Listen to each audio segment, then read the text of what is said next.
August. Ulitin ko, Agosto. Agosto. It means this month, I believe, the blessing of God will overflow. Sinong gusto nun? Who's excited? Parang hindi naman, tatlo lang yata. Who's excited with God's blessing? Or maybe some of you is thinking, ay Pastora, alam ko na topic mo. Alam ko na, okay. If we really want blessing, we really need to discuss this. And I told you for almost 3 years, every month of August, this is our topic. Hello? Actually, 2025, my topic is about the miracle of multiplication. Wow. Who's experiencing the multiplication in their lives? Can I see the hands of those who are experiencing God's multiplication? May 4, 3. Okay. So, this afternoon, I'm going to discuss the prosperity in giving. That's why I told you we're not yet in giving time, but I know it's yay time. Amen? Are you excited? Are you excited? Yan, yung parang bagong galing sa Thailand. Bless na bless. Ano? Lakas ng amen eh. Sabi dito, let's open our Bible in the book of Deuteronomy chapter 29, verse 9. So why there is prosperity in giving? Okay. In Deuteronomy chapter 29, verse 9, it says here, therefore, obey the terms of this covenant so that you will prosper in everything you do. Who wants God's prosperity? It says here, obey the term of this covenant. So I'm going to discuss one of the book, from the book of Corinthians, that tells about how are we going to obey God's covenant. So shall we bow down our head and close our eyes and let us ask God's guidance this afternoon. Father, we thank you. We honor you because we know and we believe, Lord, you're here. You are moving, you are working, and you are touching lives. Father, heart God, I am asking, let the manifestation of your word, your promises, your covenant, Lord God, be manifested in our lives. And as we listen to your word, let this be alive. Let this be powerful that will sink in our hearts and in our minds, Father. Hindi lang namin ito maririnig. But we believe, Lord, ikakapamuhay po namin ito. So continue to hide me under your cross. And in this place, let only the name of Jesus be exalted. We thank you. We bring you back praises, honor, glory, and thanksgiving. In Jesus' mighty name we pray, and everybody say, Amen. Okay, so Deuteronomy chapter 29, verse 9, it says, obey the terms of this covenant so that you will prosper. Not only in financial, not only in your study, but it says, in everything you do. Sabihan nga yung katabi mo, lahat daw. Lahat in everything you do. So, prosperity in giving. We use prosperity very seldom. Most of the time, we use the word blessing, right? So, I just look on the definition of these words. Blessing means a divine gift or favor of grace. Ang blessing, it is a divine gift or favor of grace. It is a gift. Ito'y regalo. Amen? That's the reason why pagka nagbabless kayo, naalala nyo ba binabanggit ko when you are blessing? Ano binabanggit ko? parang bless lang kayo ng bless. Hindi nyo naman narinig kung anong sinasabi ko. Wala, bless lang. I always declare one thing. When you bless, I am releasing more blessing. Why? Because we are already blessed. Do you believe in that? When we accepted Jesus as our Lord and Savior, we are blessed. That's why I am declaring more blessing. And blessing means a divine gift, favor. That's the reason why you will hear a lot of youth, they will say, biyaya. Uy, ang ganda mo ngayon. Biyaya. Hello? It's a gift from God. Now, the difference between blessing and prosperity, prosperity is the state of succeeding or thriving, especially in material wealth. When God is going to bless us, He will not bless us in one part of your life. That's why in Deuteronomy chapter 29, He said He will bless us. He will prosper us in everything you do. So God wants to bless us, and He wants us to experience prosperity. Who wants to prosper? Taas ang kamay. Raise your hand. The nature and focus of blessing is the expression of God's love. No? Grace and spiritual favor. So when we receive the blessing, no, it is the expression of God's love. The reason why you are being blessed kasi mahal ka ni Lord. Amen. So, ibig sabihin, pag wala akong blessing, hindi ako mahal ni Lord. So, that's the focus. God's love, grace, and spiritual favor. We are highly favored. We're not only favored, highly favored. Are you experiencing, because I experienced this a lot of time, yung papasok ka sa isang tindahan, walang katao-tao. Pagpasok mo, biglang, ay, ang dami ko ng kasunod. Di ba? You're not only blessed, but you also became a blessing to others. Nagiging blessing ka rin sa iba. Di ba? You are highly favored. You know what? Ang mga Pilipino, napakahilig natin sa singit, sorry. What singit? Baka ibang singit man. Okay. We squeeze in, no? Cut off. Yeah. We cut off. There is a line, and then instead of lining up, oh, hi, hello, friend. Sisingit na pala, hello, friend. Sisingit lang pala. Hello, strategy ng mga Pilipino. Okay.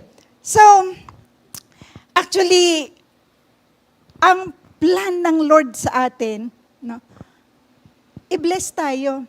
We are highly favored. Sometimes, Lord, ang tagal. Do I need to line up? Yes. Siguro baka gusto ng Lord na mag-line up ka. Baka yung katabi mo, yung nasa harap mo, nasa likod mo, they need to hear the word.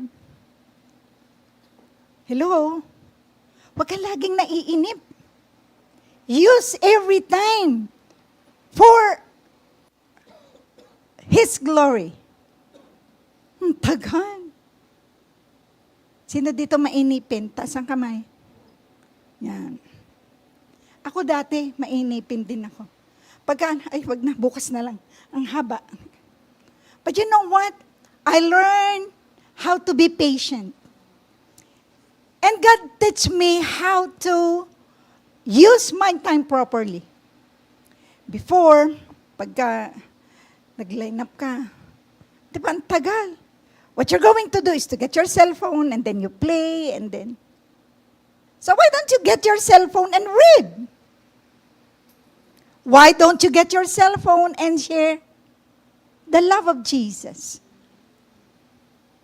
Share mo yung nasa harapan mo, nasa likod mo. Hi, hello, how are you? Talk to them. God has His plan. God has His purpose. Just be reminded, we are highly favored. Kahit nakalinya ka, may pabor na gagawin ang Lord sa iyo. Amen? Anak, pasuyo nga ng tissue, please. Or paper towel. It centers on the heart, peace, and good relationship. Blessing also focuses on the heart. That's the reason why when we're going to talk about blessing, when we're going to talk about prosperity, we talk about the heart. You always hear it from me na ang pagbibigay, it's not money matter. It's a heart matter. Amen? Ang pagbibigay sa puso, hindi sa... Amen? It also centers on peace and good relationship. There are a lot of people, maraming pera, wala silang peace. Hindi alam saan itatago ang pera nila. Patago mo sa akin. Okay. Okay. And good relationship. I remember one time, parang nagkakaroon ng family, magkaroon kaya tayo ng business. And then one pastor tell them, okay, kung ayaw nyo magkaroon ng problema pamilya nyo, huwag kayong mag-family business. Bakit? Magkakaproblema daw. Sabi ko, tignan mo thinking ng mga Pilipino. If you know, yung puso nung katabi mo or na magiging partner mo, everything will be okay. It's the matter of the heart. Okay? So, when God is going to bless us, He's going to develop a good relationship. While prosperity is a state of financial and physical success. God wants us to be blessed, but He also wants to prosper us. Amen? Alam lang, blessed na blessed ka lang, but hindi ka nagpa-prosper. Gusto ng Lord, yumaman ka din. Sabihan mo diyang katabi mo, gusto ni Lord, yumaman ka din. So it's a state of financial and physical success that centers on outward results and provision. Remember in the book of Proverbs, it is God who gives us the power to get wealth. Hello? Ang mayroon lang kakayahan para tayo payamanin, walang iba, kundi ang ating Panginoon. Amen? So, when Moses declared Deuteronomy chapter 29, verse 9, when he said, "Therefore obey the terms of this covenant so that you will prosper in everything you do," Moses reviewed the covenant of God. Okay? The review niya, binasa niya. He reviewed the covenant God gave them, and He commanded the Israelites to obey. And this afternoon, I am reminding you to obey. Pastor, until this time, I'm not experiencing the blessing of the Lord. Maybe until now, you are not obeying. What are the keys? Tagal ko nang nasa JA1. I'm going to church for 3 years, for 5 years, or maybe 10 years. Ano ba anniversary natin? 15 years. And yet, until now, I'm not experiencing the blessing of God. And that's the big question. Are you obeying? Sumusunod ka ba? Tanungin mo yung katabi mo, are you obeying?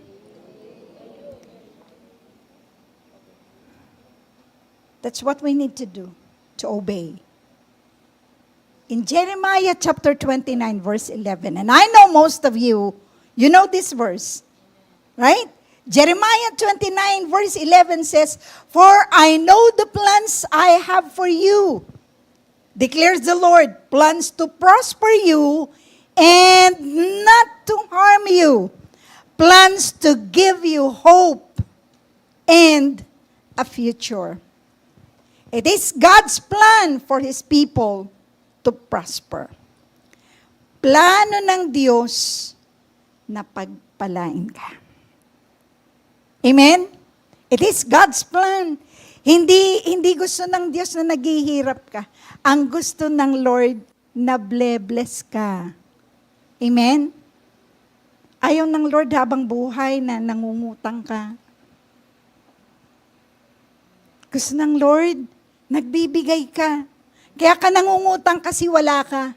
The reason bakit nagbibigay ka, because you're blessed. Amen? So let's look the prosperity in giving. Number 1, anong makukuha natin if we're going to give? Giving, the first one is, giving releases prosperity. Pag nagbigay ako, yayaman ako. Sa mga businessman, hindi po lahat ganito ang kanilang prinsipyo.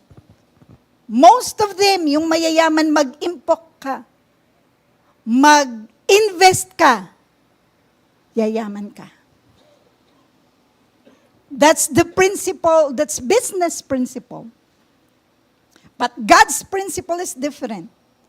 In Luke chapter 6, verse 38, in the NIV version, it says, "Give, and it will be given to you, a good measure, pressed down, shaken together, and running over. It will be poured out into your lap. For with the measure you use, it will be measured to you."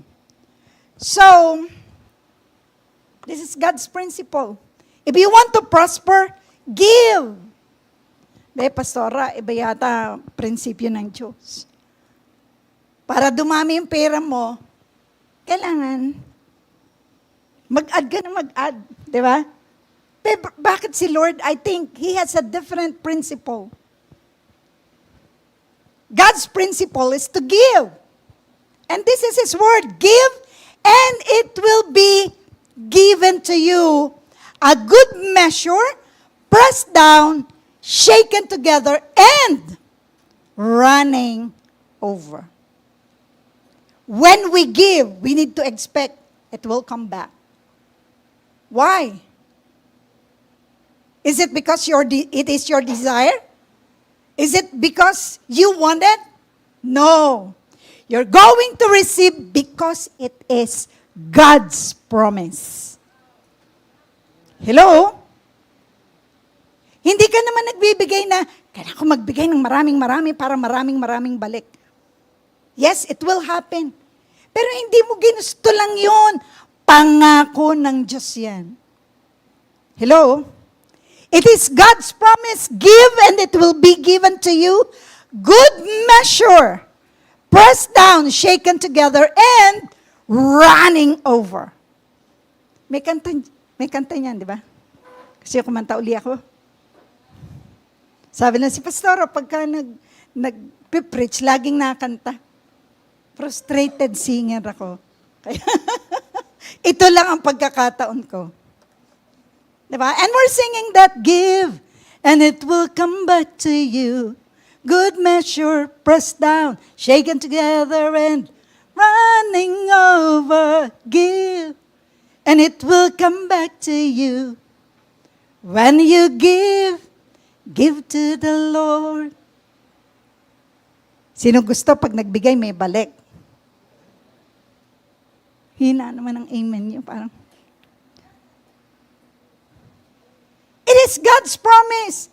Hindi ko sinabi yan, hindi ko pinangako yan. Ang nangako niyan si Lord.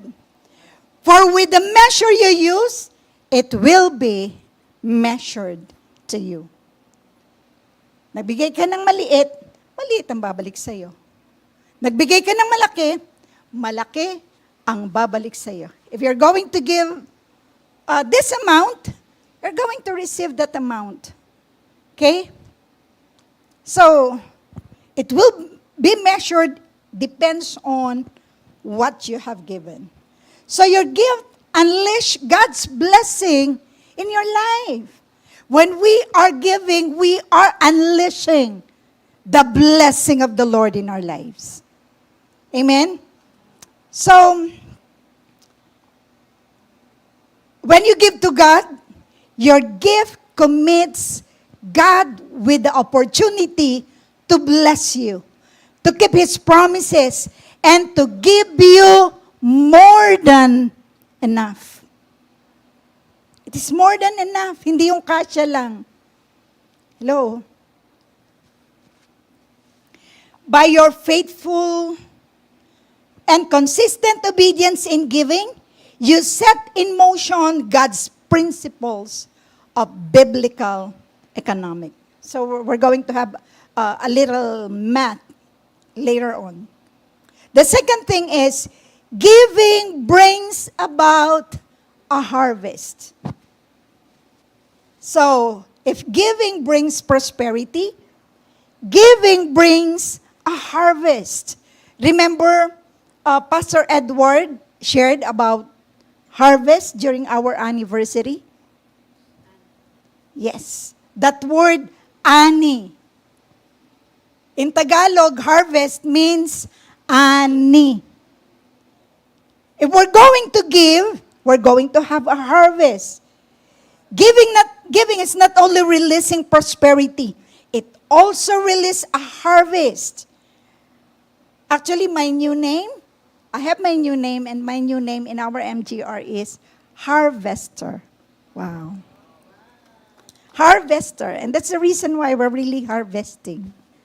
I'm going to testify a lot of things that God is doing in our lives. So, harvest. That's why I'm so excited this year. In the book of Proverbs, chapter 11, verses 24 and 25. One person gives freely, yet gains even more. Another withholds unduly, but comes to poverty. A generous person will prosper. Whoever refreshes others will be refreshed. Okay. So it says here in Proverbs 11, those people who gives freely, they gain even more. Remember, when you're giving, you open your hand, right? And those greedy people, when they receive, they just, and they will keep their hands closed. If you will keep it closed, no other blessing will come. Hello? Amen. Open it again, so that the blessing will continue to pour out in you. Because when you're opening it, you're still able and you're still willing to give. Kapag bigay na ako, iba na naman. Hello? When your hands is open, the blessing of the Lord will pour out on you. Amen? It says here, another withholds unduly, but comes to poverty. Right?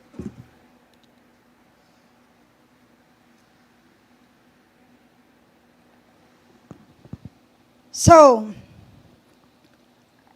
Proverbs 11 says, a generous person will prosper, and whoever refreshes others will be refreshed. So if you're sharing your blessing to other people, you yourself will be blessed. Amen?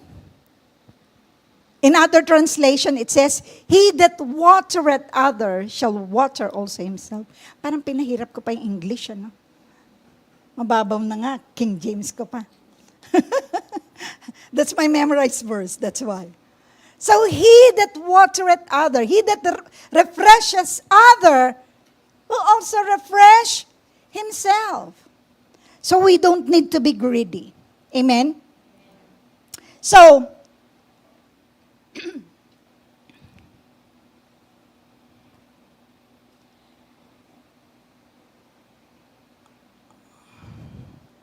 prosperity is a life that is full and satisfying.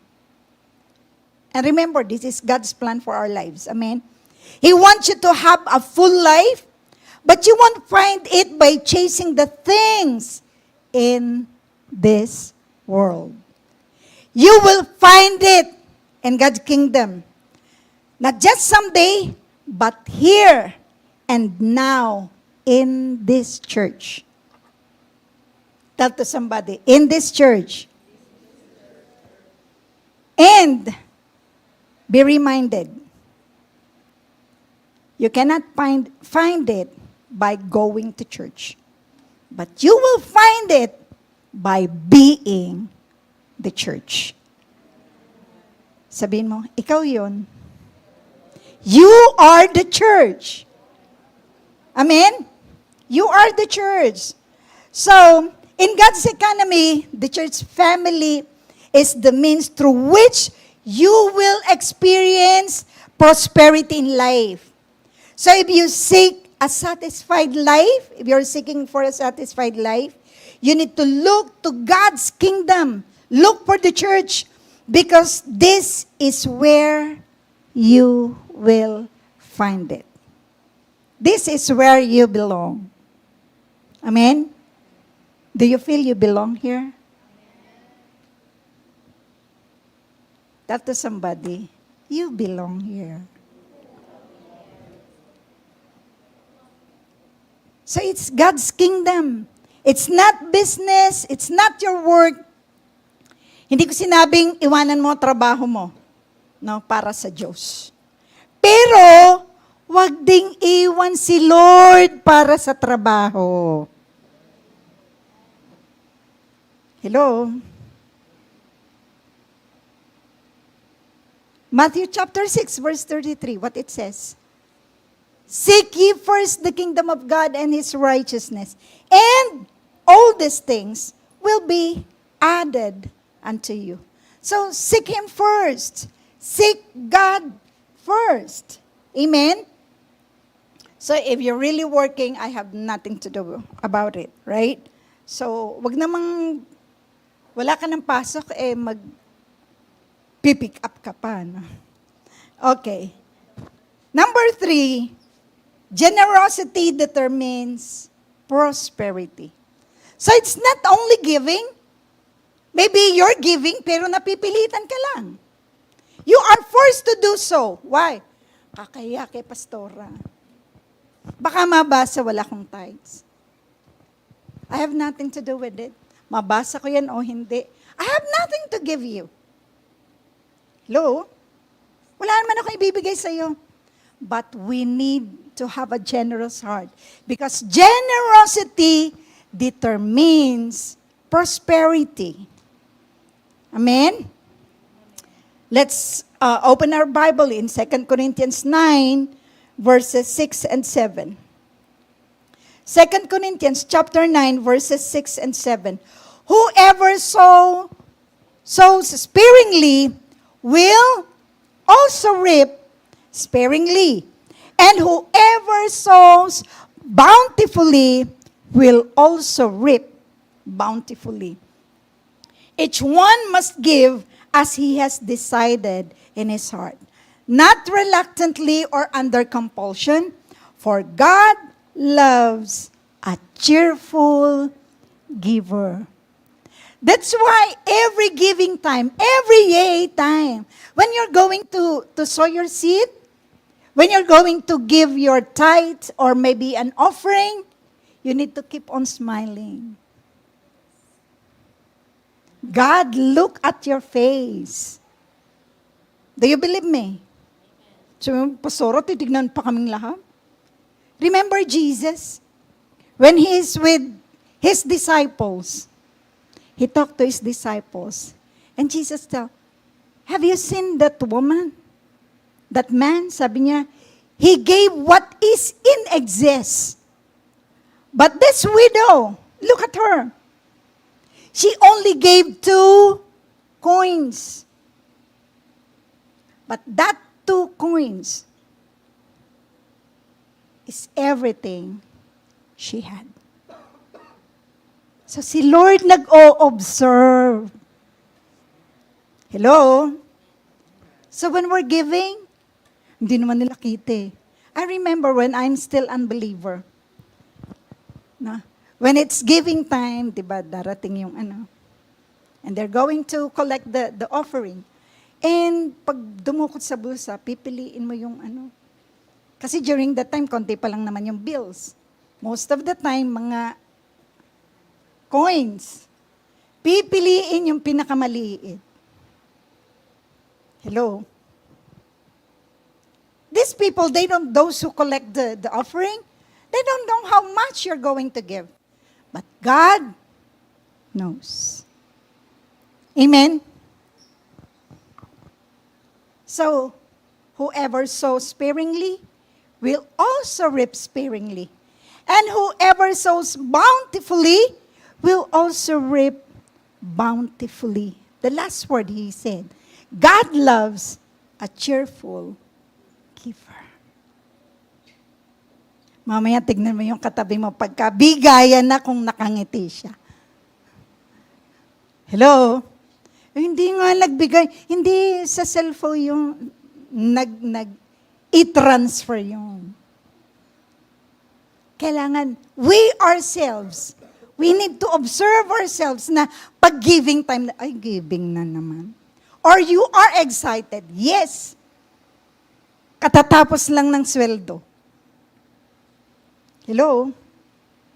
And I remember one time when one of our speaker in MGR, sabi niya, Pastor, how are you going to give your tithe? Are you going to get it from the net of your income? Or from the gross of your income? Then I answered him and I told him, what kind of blessing do you want? Is it through the net or through the gross? So you choose. Hello? What kind of blessing do you want? What important is, pag nagbigay ka, masaya ka. Hello? Sino dito masayang nagbibigay? Who among you, when you're giving, you're cheerfully giving everything for the Lord? Maybe it's your tithe, or maybe it's your offering. You keep on smiling, and Lord, thank you. I've been a part of this. Lord, thank you, kasi I will be blessed again. Hello? Ayaw nyo namang umiti.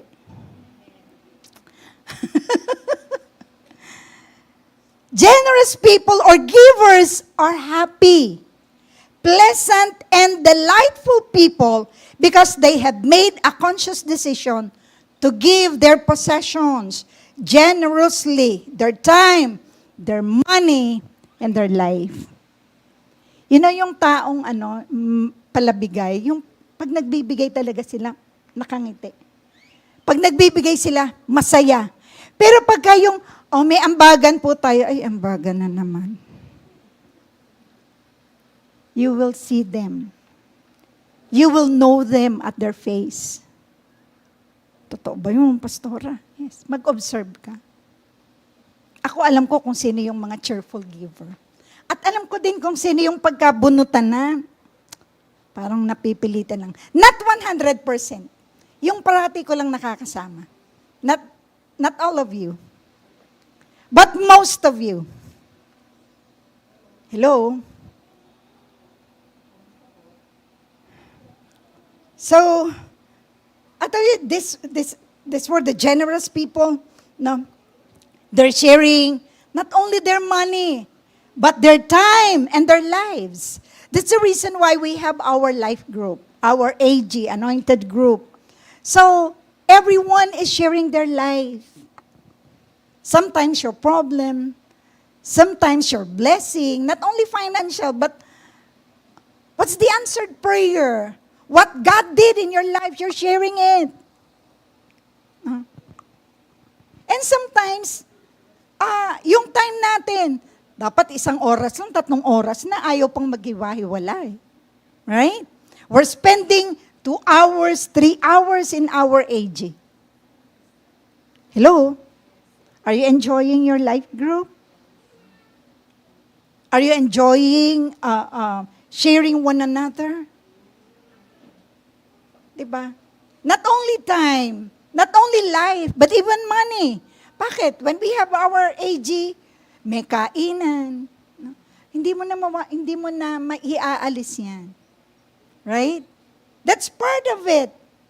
Parte na ng buhay natin yan. Hello? Lagi nang kasama si Sharon sa ating AG. So, I remember nga, here in Canada, they are used to, let's say, they're going to invite for a birthday party. Then you're going to go to a restaurant. Okay, party. And when it is done, okay, kanya-kanyang bayad. Tama, naka-attend na ba kayo ng ganon? Diba? Sige nga yung naka-attend, you attended the birthday party and then right after the party, you're going to pay for your food. And, diba? But we Filipinos, pagka nag-invite tayo, diba? Why? Because we are willing to share. Tanungin mo yung katabi mo, kailan birthday mo? Sabihin mo, invitein mo ako.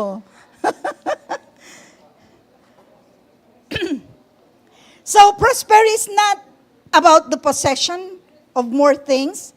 It is about using the things you have in godly way. Not only in your own way, but in godly way. It's an attitude of compassion. It's an attitude of caring. Hello? I told you, we're going to talk not only about money, but about the heart, about our emotion. So prosperity is not, it's an attitude of compassion and caring. No? So we're talking about the openness in our heart that says, God has given me all that I have, so I can help those who are in need. You're able and you're willing. Maybe I only have this much. Maybe you don't need to give everything, but at least a little thing to share to those who are in need. Right? So actually on my plan for 2027, one thing that I wrote in our plan for 2027 is to have a mission, community service. Actually, we're doing that before, but because of the pandemic, we stopped it. But by 2027, we're going to resume the mission, the community services, so that we can share anything that we have, maybe in a small thing. At least we've been a part of it, right? So,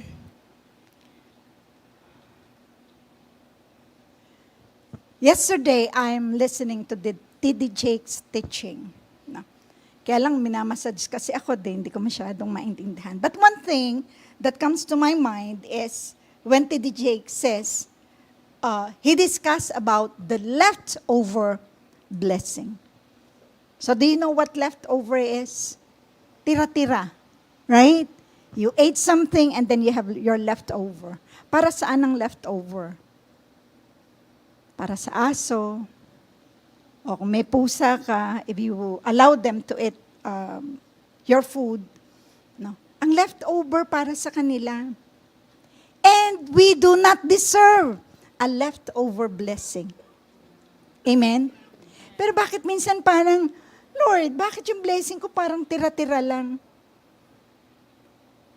Because sometimes that's what we do. Ang binibigay natin kay Lord, yung tira-tira lang. I remember King David, when he said once, I'm not going to give to God that will cost me nothing. When he's going to give to God, it means it will cost him a lot. Hello? May halaga. Pag nagbigay siya, may halaga. Amen? Amen po ba? So, if you don't want to receive the leftover, huwag kang magbigay ng leftover. Amen po ba? I just want to make an illustration. Actually, I shared it once, but I want to share it again. One time, I'm preaching. We're still in the old church, yung lumang church ng, bago tayo lumipat ng King Street. I am preaching during that time, and as I preach, biglang natanggal yung belt ko. Natanggal yung belt ko. natanggal yung belt ko, may nakita ako tumawa nandun sa likod. Sa isip-isip ko, hindi niya alam. Yung suot-suot ko during that time, katatapos lang ng wildfire. There's a wildfire in Fort McMurray during that time. So we had only few dresses. Maybe it will not last for a week. So what I'm wearing is just we just get it from donation. No? So nung natanggal yung belt ko, sabi ko pinagkasya ko nga lang. Ito ayaw nga magkasya nun eh. Pinilit ko lang. So nalaglag siya, nasaktan akong ganun. Kasi during the time when we're picking up those clothes, there is a shorts, there is no garter at all. Sabi ko, ano ba naman nagbigay nito? Di man lang nagbigay ng garter. Para at least na-repair sana, no? May nakita akong duster, may punit na. Sabi kong gano'n, pambira naman, nagbigay pa. Kami na may nasunugan, hindi naman kami, So when we're picking up those clothes, sabi ko parang tinapon naman sa amin yung kanilang mga hindi nagagamitin. So you know what? When we're going to help, we really need to give something na alam natin, no, hindi naman ako mapili. No? Pero siguro naman hindi ko isusot kung yung garter eh. Yung alam mo yung pagsusot mo malalaglag na. 'Di ba? So, if you're on that situation, ano mararamdaman mo? 'Di ba? Sabi ko nga, sana man lang yung nagbigay bago pinadala sa amin, pinili muna. No? Tinapon na lang or kasi wala na naman siya. O kaya gamitin mong basahan, at least magagamit.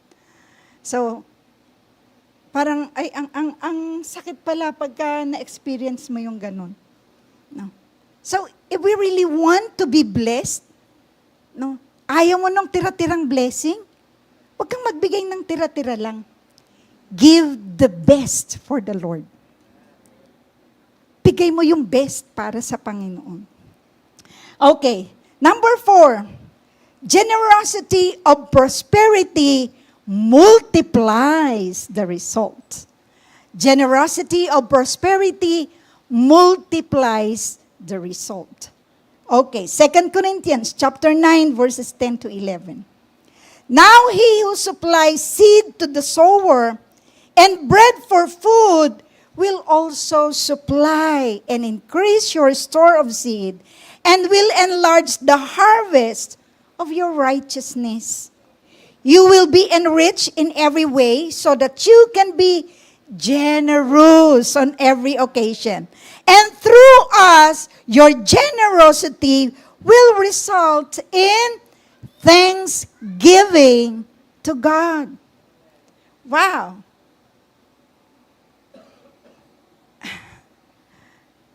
If we're going to give, actually, what we're going to give, it also came from Him. Right? Actually, if we're going to think of it, we have nothing. Everything came from Him. Your strength, your life, yung araw, hangin, everything came from Him. But in this verse, it says, now he who supplies seed to the sower, it is God Himself who gives the blessing. Siya nagbibigay ng pagpapala na ating itatanim, na ating ibibigay. So actually, giving is a test. Giving is a test. You know that in Malachi chapter 3, verses 10. It says, test me now in this. When He is asking the Israelites to give the 10% of their income. Bring me the whole tithes. That is His word. The whole tithes. Not 50% of the tithe. So, it means not 5%. Right? It says, bring the whole tithe. So, pag nag-tithes ka, Ito nga lagi kung nababagin, since we are in giving. When we give our tithes, lagay mo dun sa sobre mo, tithes. Ang income mo, 2,000, nilagay mo 100. Do you think it's a tithe? No, because it's not 10%. That's only 5%. Ay nagnakaw ka na, nagsinungaling ka pa. So just give it. Don't write it down tithe. Right? Hello? But remember, it is He, it is God who gave the seed. Yung ibinibigay natin, galing din sa Kanya. He's just testing us. Nak, bibigay mo kaya yung para sa akin? Alam mo yung bata nang hingi sa'yo, can I have that? Okay. Binigyan mo. Nung ikaw na humihingi, ayaw ka nang bigyan. Right? Nakamit na ba kayo ng batang ganon? Humingi sa'yo, binigyan mo. Nung ikaw na humihingi, ayaw kang bigyan. Hindi niya alam galing sa'yo. It's the same thing with God. The seed that we're going to sow, it came from Him. And bread for food will also supply and increase your store of seed and will enlarge the harvest of your righteousness. Grabe, sa giving, it's not only blessing, but even righteousness. So when we're going to pay our tithes and give our offering, yung righteousness na de-develop sa'yo. Bakit? Because you know how to follow His instruction. You know how to follow His command. Right? We read it in Deuteronomy chapter 29. So you will be enriched in every way so that you can be, balik tayo,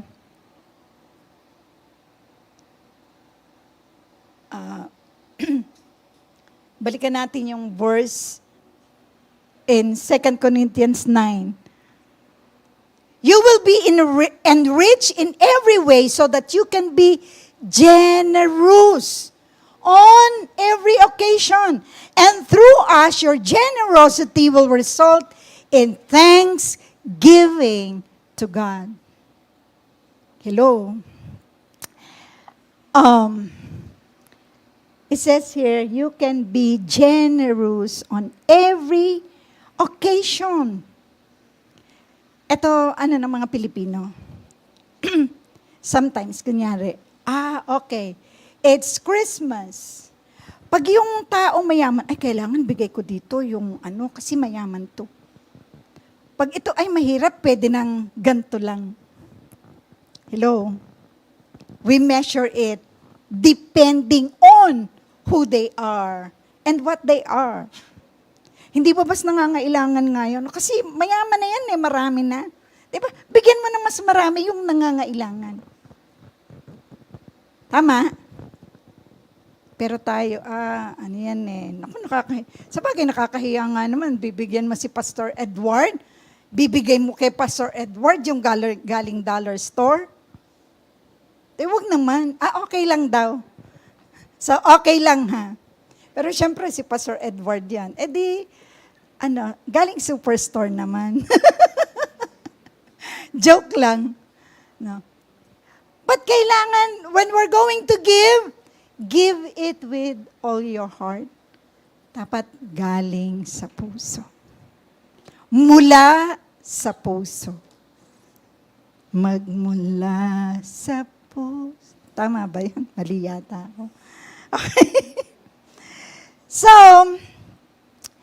generosity of prosperity multiplies the result. Minumultiply niya. God is the source of all good things, and God will actually multiply and amplify our work in ways we can't begin to see with our limited vision. In fact, it's not just multiplication. It's exponential. And what is exponential? Exponential means a very fast accelerating increase. Exponential, a very fast accelerating increase. When we are generous, it will not only multiply, but it will become exponential. Okay. Who's good in mathematics? Okay. Nagpupunas ka lang ba o nagtataas ka ng kamay? Remember the word exponent in mathematics. When you say exponent, let's say 2 or 10, let's use, ito, engineer. Okay? Let's say 10 square. So what do you mean by 10 square?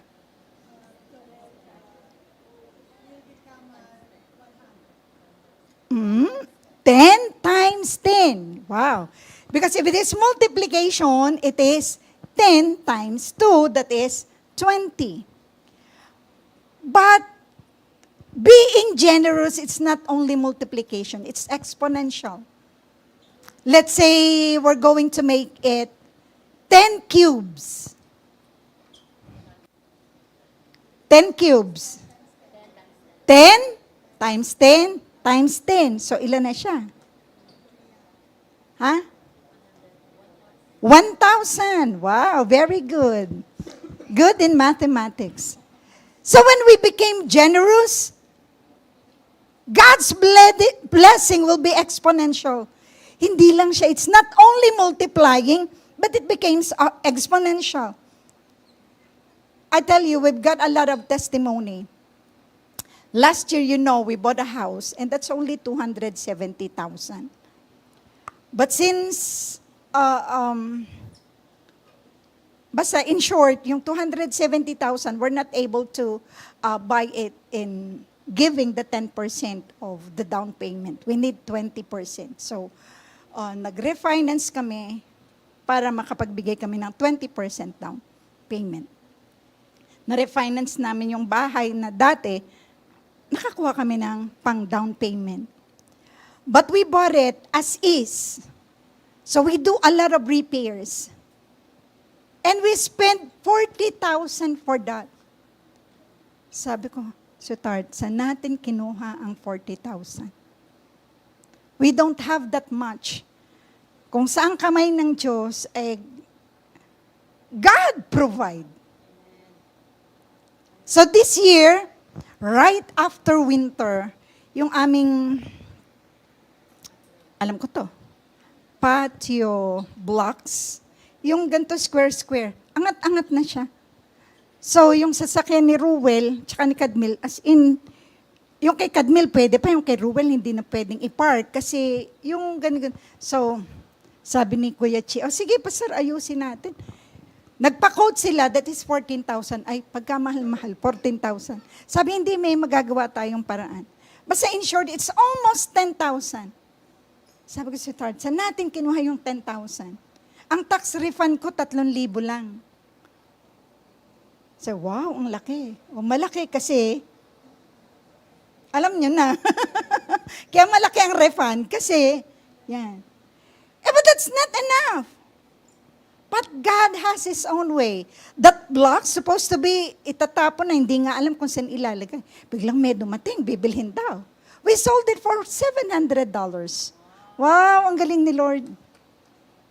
And then, yung bahay namin, may nag-rent, I think, February and March. So April, May, walang nagre-rent.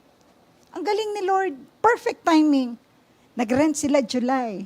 Wow, Lord, eksakto. Diba? 1 month advance, 1 month deposit. Sabi ko, kung nag-rent yun nung May, naubos na namin, umuwi kami ng Pilipinas. But God has His own way. Amen? Kung saan pa nanggaling yung iba, sa card na. But God has His own way. God's blessing, sabi ko nga kanina, it's exponential. It's not only multiplication. Sinong gusto dito, nagmumultiply ang blessing niya. Okay, and last, number 5. Generosity of prosperity produces thanksgiving. 2 Corinthians 9:11. You will be enriched in every way so that you can be generous. Okay, nabasa ko na yan kanina. Sa verse 12, sabi niya, and through us, your generosity will result in thanksgiving to God. This service that you perform is not only supplying the needs of the Lord's people, but it is also overflowing in many expression of thanksgiving. If you are generous, it will turn to giving thanks to God. Lord, thank you for the blessing. You know what? The reason why there are a lot of people, sabi nga nila, there are two things na ang tao magiging greedy. No? Dalawa lang daw po yan.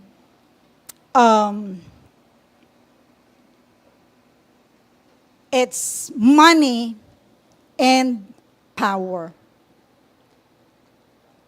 If you don't know how to give thanks to God, pag kasi nagbigay ka, you do it for the Lord.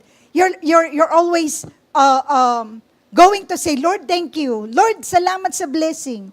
You will be thankful. But if not, sabi ko nga sa inyo, there are two things na laging hindi nasa-satisfy ang tao. First is money. No? And man's desire, ang laging nasa sa utak niyan, give me, give me, give me, give me, give me. Hello? Parating pengi, gusto ko nito. No? But kay Lord, if you are giving with all your heart, I give, the Lord will give it back. I gave, the Lord will give it back. Nagbigay ka, ibinabalik ng Diyos. Amen? Pag nagbigay ka sa Lord, ibabalik ng Panginoon sa atin yan. So it will produce thanksgiving. Lord, hindi ako nawalan, bagkus nadagdagan pa. My blessing multiplies. Amen? And last, number 6, generosity of prosperity gives glory to God. 2 Corinthians chapter 9, the next verse. In verse 13, because of the service by which you have proved yourselves, others will praise God for the obedience that accompanies your confession of the gospel of Christ, and for your generosity in sharing with them and with everyone else. It says here, because of your service to God, you have proved yourself, and other will praise God. If your heart is generous, sabi ko nga, hindi ka nagbibigay dahil napipilitan ka lang. Hindi ka nagbibigay dahil kailangan. You are giving because you have a generous heart. You are giving because you love God. You are giving, maybe you have somebody, because you love them. And you know what? The promise here in 2 Corinthians chapter 9, verse 13. These people knows how to give glory to Him. Hindi yung, kaya naman ako yumaman, masipag ako eh. Hello?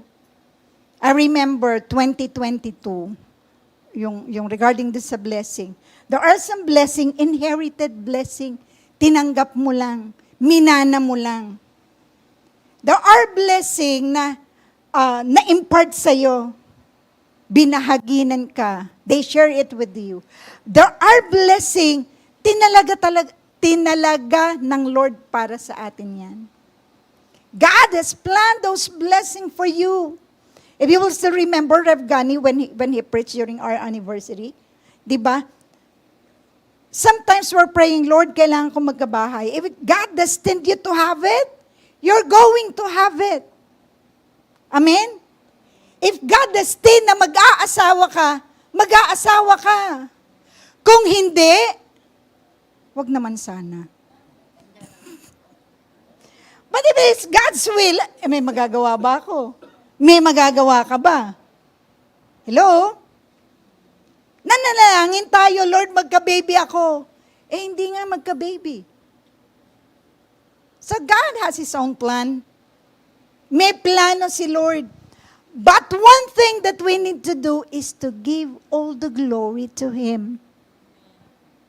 And a generous heart knows how to give all the glory to Jesus. Amen? Amen po ba? We know that our blessing came from Him. That's why we gave all the glory to Him.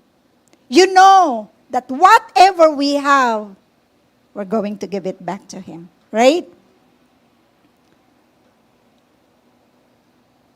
In secular world, when they receive, they just keep it and ask for more. They are not satisfied, right? They are not satisfied. I told you a while ago, they are not satisfied with money. They are not satisfied with power. When they have it, they want more. More money, more power. So, ito naman, usap lang, di ba? If they are not greedy of power, presidente ka na. Bumaba ka pa para maging congressman. Parang, why? Because you don't want to lose your power. You don't want to lose your authority. Vice President ka na, nag-mayor ka pa. Para bang nasa taas ka na, bumaba ka pa. I'm not saying na, I'm just thinking, why? What's the reason? Because they don't want to lose their power. They don't want to lose their authority. They don't want to lose their money. We have a visitor, I think 3 weeks ago, and he's working sa Pilipinas. Sabi niya, dati, nung nandyan ako sa ano na yan, department na yan, ang binibigay sa amin, barya-barya lang. Ngayon, ang binibigay, male-maleta na. Why? Because of greediness. Hello? And for you to stop that greediness, we need to have an open heart, an open hand to give what is due to the Lord. And to have a generous heart to give whatever God wants us to give. Amen po ba? So, in conclusion,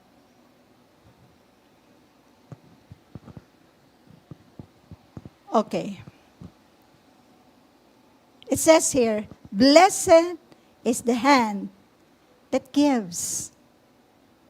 God is going to bless the hands of those who are generously giving. So if you are looking for a blessed man, find a giver. Kung gusto mong makakita ng taong blessed na blessed, pinagpala ng Diyos, find a giver.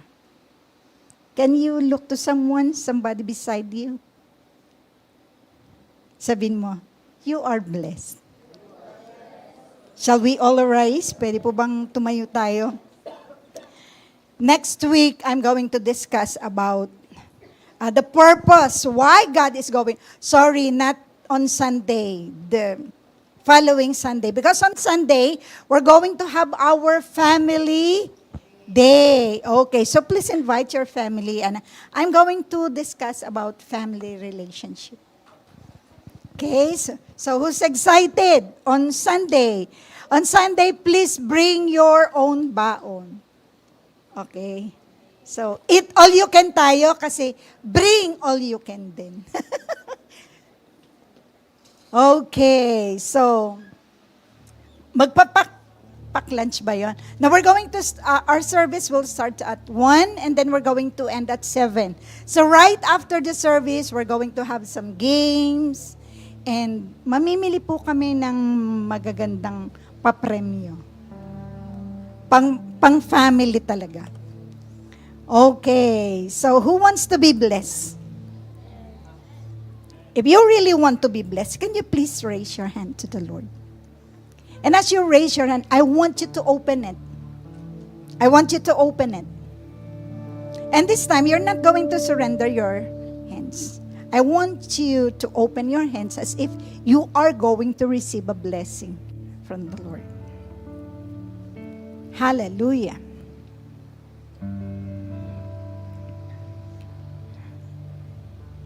God is only looking for someone who has a generous heart. I don't know if you have your covenant with God. But God says, if we're going to give generously, He's able and is willing to multiply all the blessing that you have. As you open your hand, I want you to talk to Him.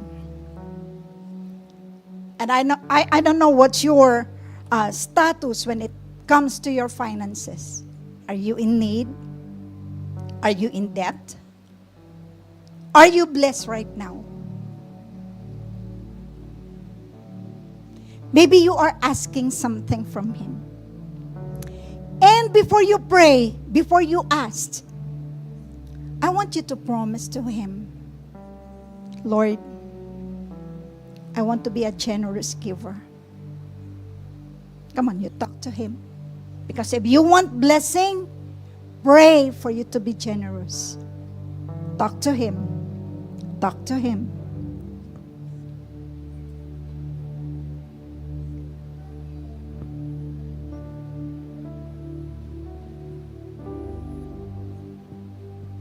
Maybe sometimes it's hard for you to give because that's only what you have. Or maybe you're negative. If you're going to give your tithe or you're going to give your offering,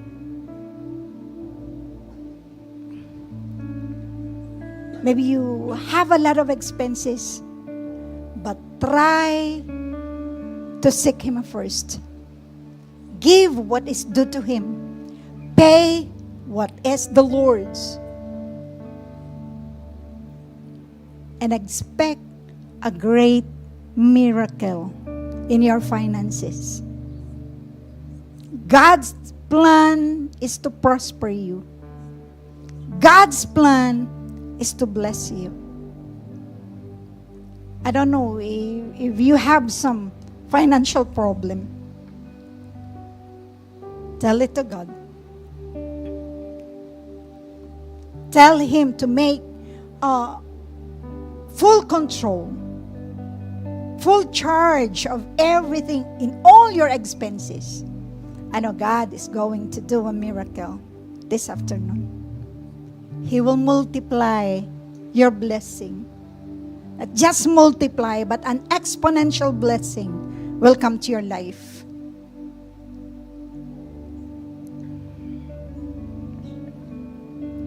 Father, right now, you know these men and women.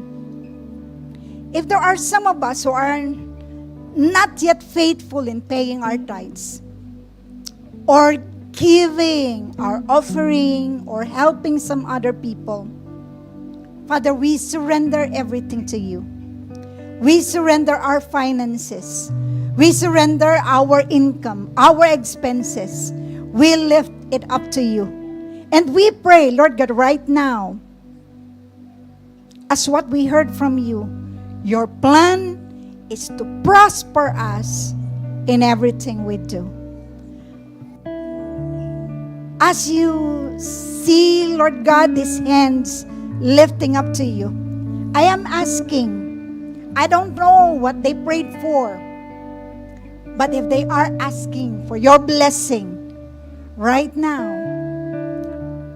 I ask in the mighty name of Jesus, open the door and windows of blessing, and let them experience, Father Heart God, the blessing that you promised us. If they're going to fulfill their covenant, Lord God, we will experience this tremendous blessing in our lives. Oh God, let there be great testimonies, how you move, how you work upon the life of these people. especially when we started to follow you, when we started to fulfill our covenant with you.